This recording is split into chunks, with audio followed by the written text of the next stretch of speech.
I'm fortunate to speak with Kathy Sutton. She is the executive director of Roof. Am I saying that right?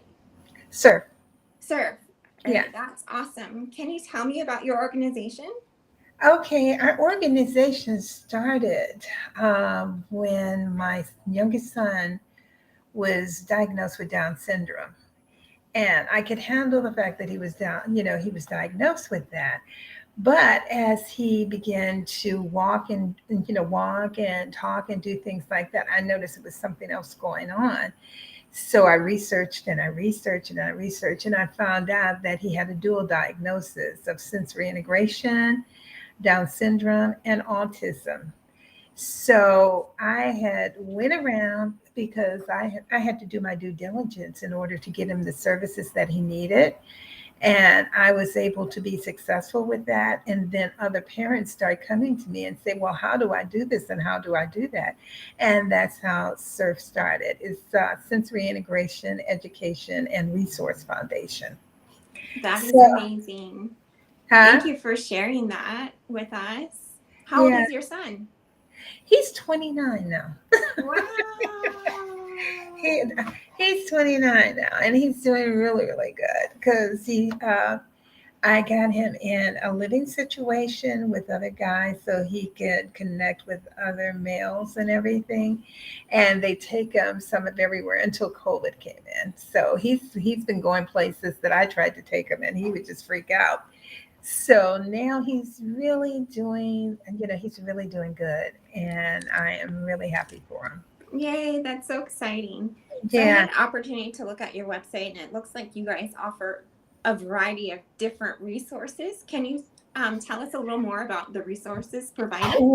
Well, we have two occupational therapists on our board in which we are able to give like free evaluations and not evaluation, the free consults. If a parent need to have a consult with a therapist, regarding their child and they're seeing things that, they're not sure what they are, then they can kind of tell me which way to go as far as getting them the resources in the cities that they live in. And also, what we had started doing, about I think 12 years ago, we started giving like giveaways, so we can identify some of the children that or identify the parents that don't even know that these children have different issues. And what happens is I've seen so many parents, whereas they would tell me, well, I don't want they him to have a diagnosis because they'll try to give him medication. And the major diagnosis that these most of these children would receive was ADD and ADHD, which requires medication, which doesn't help. Bottom line, it doesn't help. If the child has a sensory issue, or because a lot of times, most of these kids with sensory issues, they move a lot. They can't sit still. They have a problem sitting still. And basically, when they finally get around to contacting me and everything, then I realize, oh my God, what are they doing here? So, and we usually help, parents with IEPs and things of that nature because I've been through a lot of them, trust me. And what happens is a lot of times parents will say that I think my kid has sensory processing, but what they don't realize, a lot of these people that are in these IEPs, some of them don't even know about it, or some do and just want to ignore it. Yes, I wanted to ask you, sensory processing is such a complex issue. Okay. If there's a parent that has a concern that their kiddo might have it, what are some of the signs and that they should look out for? Okay, parents should look out for signs, whereas if the kid is very overactive and it seems he has a heart, some of them are just going until they pass out. And then you have to look at the senses. It's like everybody has to realize their senses, because some kids have a problem seeing certain colors with their eyes, or seeing certain signs. Some of them have smelling issues. They'll smell something and it'll totally set them off. Some of them have listening problems. So you're talking about your, because I'm talking about all the senses. Some of them have problems if they have if they get a high pitched voice. I mean, or a high pitched sound, then they just go crazy. Another thing is taste. Certain textures they can't handle. So if some of them can't handle soft textures, some of them can't handle, crunchy textures. So it all depends on the child. But this is something that's been around for quite some time, and it was noticed. I think Jean Ayres was the first one that did research on this basic issue. And what happened, thank goodness that her clinic was still up in California when my son was like 3 or 4 years old. So we've got a lot of help from there. And another thing I could tell parents when they go into IEPs, try to take your therapist in with you so you can get Yes. what you need. You definitely need to take your therapist in with you because I took my therapist in, and they gave us 1 or 2 days a week. Went before I took my therapist in, and I said, "Okay, you got to go in this. You got to go in here with me." When he went in with me, they gave him 3 days a week. Yes, I really appreciate you saying that because as an advocate, I always encourage parents. They can bring anybody to the meeting. The school cannot discourage No, no, families from bringing. So even if you no, have a neighbor, best no. Even friend. even a neighbor, because my friend, because her son had the same issue as my older son, but his there it's kind of mild, but it's they just go from 0 to 100 in 2 seconds. Okay, when they're agitated. So I tried to tell her, I said, because she didn't invite me to the meeting. And and I was not trying to press. She didn't ask me to come. And I told her, I said, tell them that your son has sensory processing Mhm. disorders. Stop giving him that medication because it's driving him crazy. And so she said that, well, I went there and I told them about sensory processing and none of them knew what I was talking about. I said, really? I'm like, really? Hello, April. Anyway, I was like, really, really, really? So I'm like, okay. So anyway, I just, so she was saying, oh, well, we're going to go to the doctor and get him a different medication. So she went through a medication hell for years. And so finally he's doing well now. He's doing well. And I'm like, but it's, he's still having issues, which, he's still having issues because it was never resolved in the beginning. So I really urge parents, if they have an issue, you fight for your kid. You Mhm. totally fight for your kid. Because I went into another Zoom session and they were asking me something about vaccinations. And I basically told parents, I said, I'm not totally against vaccinations. What I am against is them giving them when before his brain or he or she brain develops. And that's something that I am totally against. And because a lot of times they try to load them, I've seen them pour things down kids' mouth as soon as they were born. And I'm like, what the heck? So, just give your child, because before they go to school, they're going to have all these shots anyway. Mhm. So I would suggest, because what happened was he was getting the shots. So I let him have the shots. And this one particular time I took him in, and he said, oh, he's due for another shot. And he shot him and he stopped talking. He stopped communicating. And I'm like, oh, this is a red flag. And I'm not Wow. saying it would happen with every child. I'm not saying it may happen with every child, but I, tell parents, I said, the vaccinations they get, they can get them before they enter school. By 5, their brain and, the brain has somewhat developed. But at 2 or 3, come on. Yeah. And, and they probably think, oh, she's an anti-vaxxer. No, I'm not an anti-vaxxer. I'm just saying some things don't need to be shoved down or or shut up in kids when they're so young. They can't even come into their own yet. Yes. Yes. No, I agree with you 100%.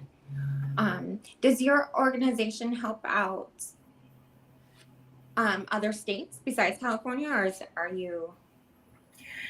I'm not relegated to California at all. Oh, okay. And basically, no, we're not regulated to California. But what happens is we can give you a consult. I can get a consult for you. And what we'll do is we'll try to find a therapist in the area that practice that particular sensory issues. Okay. Because not everybody practices it, but now there's a lot of practitioners around. Well, I think it was a lot around. But the problem is the fact that it's very expensive. The Mhm. therapy is very expensive. Sometimes if the therapist goes in with you, the school district will pay for it. And it depends on what school district you're in, because if you're in a school district that doesn't have a lot of funding, then you may have a problem. Yeah. And it depends on what state you live in, because in Florida, I don't think they support things of that nature. Yeah, not yet. Maybe we'll get down Yeah, I there. don't think they support that very well. But What is there's the there. youngest that you serve? Um, yeah, I'm trying to think. I have served 3, 4 years old. Uh, anybody that contact me and say I'm having a problem, I don't know what to do. And then I will talk to them and see exactly, what type of things they're experiencing. And then, I kind of smile when I'm talking on the phone. I'm like, okay, I remember that. Mm, So, yeah. So, what we do is, whenever a parent start noticing something is off about their child and they call and want to ask more about it, then, we'll set up a Zoom consult with a therapist. that is amazing. Yeah, but not a lot of people take advantage of that opportunity that we give. But I, I'm putting it out there today. Yeah, how amazing is that? Oh yeah, and then some. Sometimes I can get, because I remember one child, one little girl, and I think she's on her website with her story. Anyway, I was in the emergency room with my son, and I saw this mother, and one of the daughters was, just laying down and sick and everything. Another one's just all over the place, and I'm like, oh my God, I know what that is about. So I went over to her without insulting her. I said, let me give you my card. I said, check out the website and see if your daughter has any of these symptoms, and give me a call. Well, 2 or 3 weeks later, she called me and was like, "Oh my God, I finally found your card. I finally found you. I finally found your number. Yes, yes, yes, she has those symptoms." So I was like, okay. So at the time, the therapist my son was going to, I was talking to him and I said, can you probably give therapy to a kid for maybe a year and probably document it, and so we could use it for other parents and things of that nature. And he agreed to do it. So I called her. Oh, she was ecstatic. So she got treated for a whole year. Now I got pictures of her going to her prom, Oh, and she's a totally different child. that's amazing. And I do want to stress, like, to parents or caregivers, asking for help is not a weakness. It's actually a strength. And even just a little bit of help will go such a long way for a child. So I'm just like, I applaud you for what you do, because that is amazing that Oh you're yeah. able to serve the community in that capacity. And you have a toy giveaway or something coming up. Oh, I started the back to school giveaways to Back to school. identify some of these children and individuals. And so I started it just to see if I can get, a group of uh, children that was in the spectrum, and, try to help them out and things of that nature. And I gave one and I couldn't stop after that. Oh, So this will be my 12th one this year. wow. So Wow. we're organizing, where it's going to be and getting the date. And last year, which I couldn't find, I can't never find anything when I want to, when I'm looking for something else, and I usually find that. But I'll send it to you later, and maybe you could attach it to the podcast. And the last one we had was at the Forum in Inglewood, and that's where the Lakers used to play at, and the Clippers own the Forum now. So they actually gifted us with 1,500 backpacks with the Clippers logo and the Forum logo on it. And I Oh. was fortunate to have Mayor James Butts, who's the mayor of Inglewood, and Wow. Rams cheerleaders showed up too. Wow. So it was like Wow. it was a drive-through event. Nobody got out of their car, and we had supplies, we had backpacks, we even had leftover backpacks. So if so just like I said, shoot me your address and I'll send you a couple. Oh, I just lost. I'm There here. you go. Oh, Yeah. Oh, my computer times out after a certain while if I'm not typing or doing yeah. something. I'm sorry. I was like, whoops, what happened? So, so anyway, I could shoot you a couple of them so you could see just what we just so you could see what we give away, because I try to get really sturdy backpacks, especially for these children. And so we give away supplies. I've given away iPads. I've given away all kind of bicycles, just all kind of things. I have to say, like, that is so nice because somebody that's already stressed out and then, just even a backpack, it costs a lot, like, but if you take Yeah. away that one stressor, like, it's a relief for some people. So Yes, it is. You're right. It is. It's a total relief. Total relief.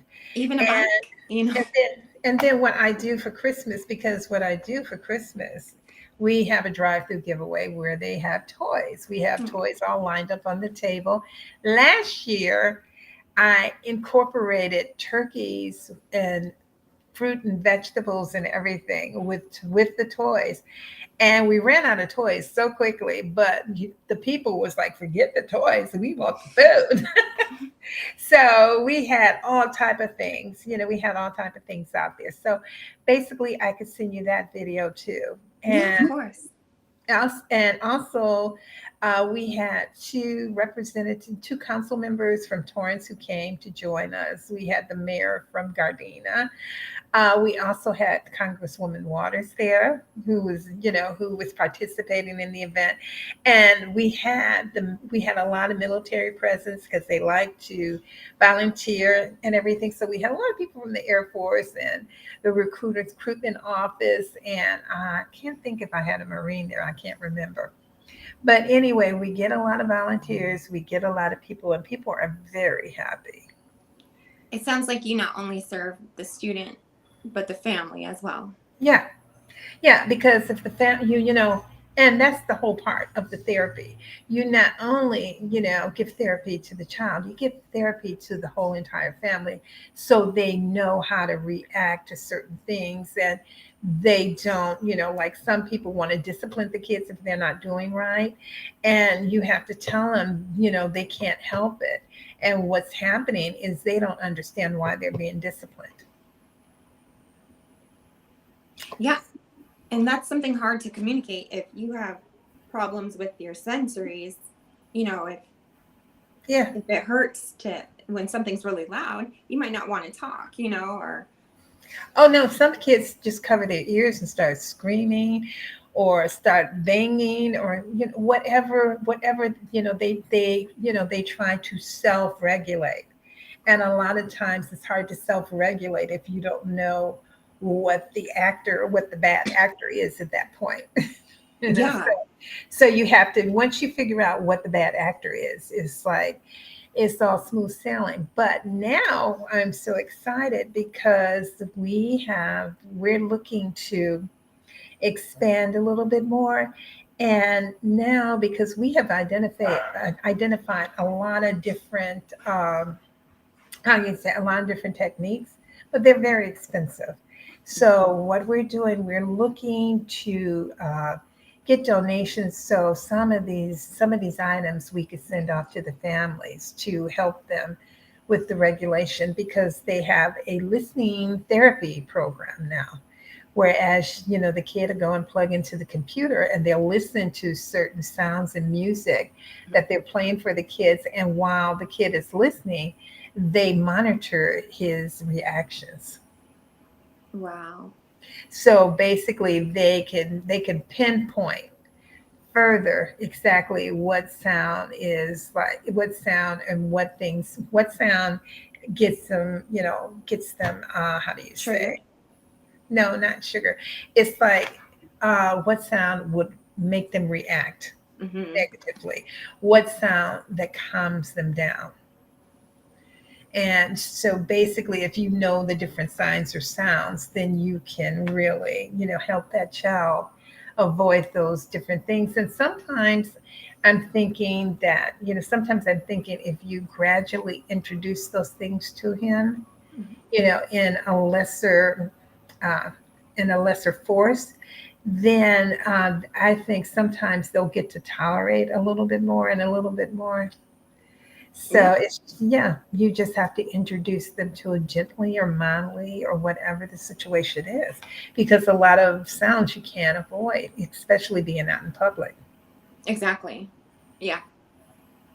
And that's always the problem when you're out in public or you're out at a social event or whatever, or you go to a high school, because it's a graduation, everybody, Hmm. so basically, and sometimes I tell parents, if they're really sensitive to sounds, have them wear, headsets. Hmm. Whereas if they have the headset on, they can't, it muffles the sound somewhat so they can tolerate it. And that's basically the bottom line. We are just really concerned about a lot of these children, and everybody's running. There is mental health issues in our society, yes, but they group everything with mental health. If you notice, everything is grouped into mental health. But what they don't realize, that if it's caught soon enough, it can be a good experience for a child if they catch it. And if the parent understands, what is really going on, then that's even better, because they know what to look out for and they know what is going to set him off and what is not going to set him off. So that's our whole program. But also, if a parent needs a therapist, there's a network of therapists we could tap into and get them somebody that's in their location. And what a lot of times I will call them to see them exactly, what type of practice do they have. I try to interview a lot of the therapists that I refer, and make sure that there's no, how do you say, it's just no bad reactions to the therapist. Because if the mother goes to the therapist and they get a negative reaction from her, they're not going to want to try anybody else. So I don't want to send anybody out into I don't want to send anybody out into the wolves. Okay. Yeah. No, Basically. it needs to be a good fit. Yeah, So, exactly. It's yeah. definitely going to be a good fit. Yeah. So that is what the whole story is all about. Well, And thank you so much for but sharing. one And thing I wanted to stress, we focus on a lot of underserved children, okay. because that's where it's at. Because a lot of parents, don't know what to do, where to go, or how to do it. And what happens, these children who can be caught at a younger age, they can grow up to be very angry. And that's when you get the juvenile delinquents, and and then when they get older and they do something and they put them in jail, it's even worse. So at that point, it's basically it can be out of control. It all depends on the person, if they're accepting this therapy or what have you. Then that's another thing. So that's all I wanted to say. Well, it has been a pleasure speaking with you, and thank you for sharing more about your organization. And I hope that many families reach out to you. Yes, definitely. Tell them they could reach out to me. And let's see, all my information is on the website, which is www.surf, which is SIERF.org. Thank you so much. Have a beautiful day. Same to you, and bye. Bye Bye. bye. Bye, April.